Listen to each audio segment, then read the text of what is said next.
মুঘল সাম্রাজ্যের ষষ্ঠ শাসক ছিলেন আওরঙ্গজেব। তিনি বাবর, হুমায়ুন, আকবর, জাহাঙ্গীর এবং শাহজাহানের পরে সিংহাসনে বসেন। আওরঙ্গজেব ছিলেন একজন কোরআনের হাফেজ। তার শাসনামলে তিনি ভারতবর্ষকে পৃথিবীর বুকে উন্নত রাষ্ট্র হিসেবে প্রতিষ্ঠা করেন। কিন্তু কোরআনের হাফেজ হওয়ার পরও তিনি তার আপন দুই ভাইকে হত্যা করেন, জড়িয়েছেন বহু যুদ্ধে। সাম্রাজ্যের ইতিহাসের আজকের এই পর্বে তুলে ধরছি মুঘল সম্রাট আওরঙ্গজেবের জীবন কাহিনী। আওরঙ্গজেবের জন্ম ১৬১৮ সালের ৩রা নভেম্বর গুজরাটের দাহুদ এলাকায়। তিনি শাহজাহান মুমতাজের তৃতীয় সন্তান। তার রাজকীয় নাম আল সুলতান আল আজম ও আল খাকান আল মুকাররম আবুল মুজাফফর মোহাম্মদ আলমগীর। তিনি বাহাদুর আলমগীর, বাদশাহ আলমগীর নামেও পরিচিত। ১৬২৬ সালে তার পিতার এক ব্যর্থ বিদ্রোহের পর আওরঙ্গজেব এবং তার ভাই দারা সেক্কোকে লাহোরের দরবারে জিম্মি হিসেবে রাখা হয়। তবে ১৬২৮ সালের ২৮ ফেব্রুয়ারি শাহজাহান নিজেকে সম্রাট হিসেবে ঘোষণা করার পর আওরঙ্গজেব আগ্রার দুর্গে বসবাস শুরু করেন। সেখানে আরবি এবং ফার্সি ভাষায় তিনি শিক্ষা গ্রহণ করেন। ধর্ম ও ইতিহাস শিক্ষার পেছনে দৈনিক ৫০০ রুপি বরাদ্দ ছিল তার। মূলত এই সময়ে তিনি কোরআন হেফজ করেন। মৃত্যুর আগ পর্যন্ত তিনি ৪৯ বছর মুঘল সাম্রাজ্য শাসন করেছেন। প্রকৃতপক্ষে তিনি প্রায় সম্পূর্ণ ভারতীয় উপমহাদেশই শাসন করেছেন। তার ফতোয়ায় আলমগীরের শরিয়া আইন এবং ইসলামী অর্থনীতির কারণে তার শাসনামলে ভারতবর্ষের অর্থনীতি চীন এবং ফ্রান্সকেও ছাড়িয়ে যায়। সিংহাসনে বসার পর তিনি যুদ্ধের মাধ্যমে নিজ সাম্রাজ্যের সীমানা বহুদূর পর্যন্ত বিস্তার করেন।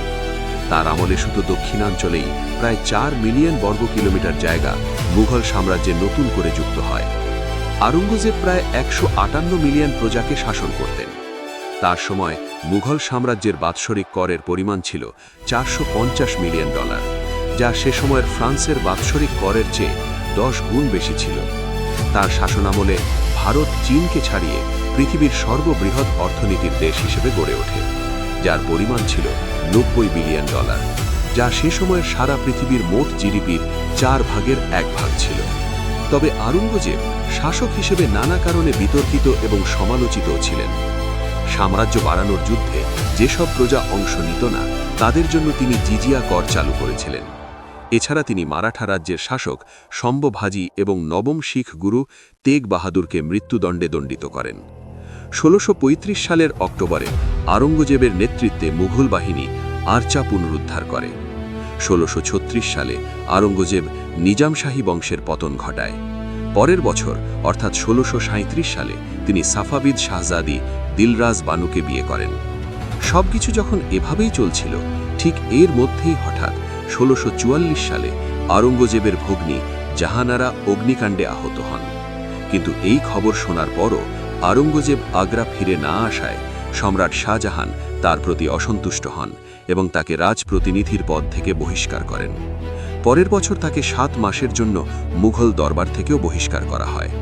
অবশ্য শাস্তি ভোগ শেষে সম্রাট শাহজাহান তাকে গুজরাটের সুবেদার হিসেবে নিয়োগ দেন। শাহজাহানের ৪ ছেলেই বিভিন্ন প্রদেশের সুবেদার হিসেবে নিয়োজিত ছিলেন।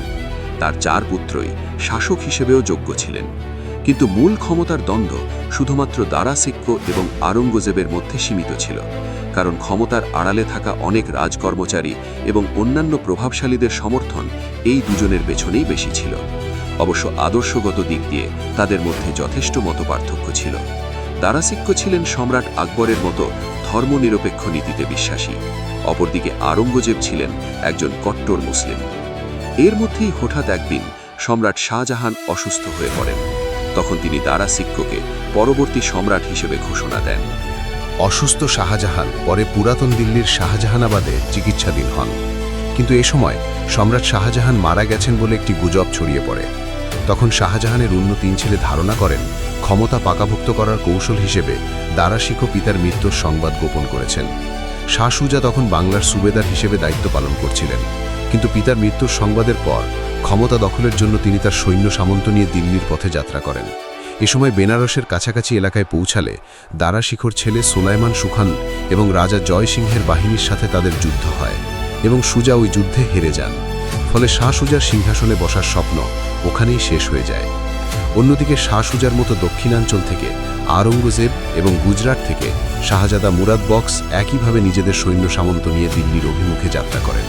তবে ক্ষমতা দখলের জন্য আওরঙ্গজেব ও মুরাদ বক্স একজোট হয়ে শাহ সুজার বিরুদ্ধে যুদ্ধরত ছিল। ঠিক তখন ওই সুযোগে আসাম এবং কুচবিহার এলাকায় কিছু হিন্দু রাজা মুঘল এলাকা দখল করে নিয়েছিল। ক্ষমতা দখলের পর ১৬৬০ সালে সেই এলাকাগুলো পুনরুদ্ধারের জন্য বাংলার সুবেদার দ্বিতীয় মীর জুমলাকে তিনি নির্দেশ দেন। মীর জুমলা সম্রাটের এই নির্দেশের পর তার সৈন্যবাহিনী নিয়ে কয়েক সপ্তাহের মধ্যেই কুচবিহারের রাজধানী পুনরুদ্ধার করেন। এরপর মুঘল সেনাবাহিনী আসামের অঞ্চলগুলো দখল করতে শুরু করে। মুঘল বাহিনী আসার খবরে সেখানকার রাজা সুদ আমলা পালিয়ে যান, ফলে বিনা রক্তপাতে যুদ্ধ জয় হয়। ১৬৬৩ সালের মার্চে মীর জুমলা ঢাকায় ফেরার পথে স্বাভাবিকভাবে মারা যান। আওরঙ্গজেব তার পিতা শাহজাহানের মতো স্থাপত্যে আগ্রহী ছিলেন না, তবে তিনি দিল্লির লালকেল্লার ভেতরে মতি মসজিদ নামে একটি মার্বেল পাথরের মসজিদ নির্মাণ করেছিলেন। এছাড়া তিনি লাহোরে ও বেনারসে দুটি মসজিদ নির্মাণ করেছিলেন।